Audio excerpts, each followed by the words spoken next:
guys, how are you all doing today? So today we are going to be making smoothie.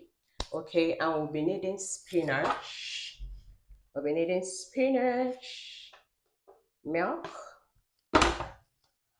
and avocado, then banana.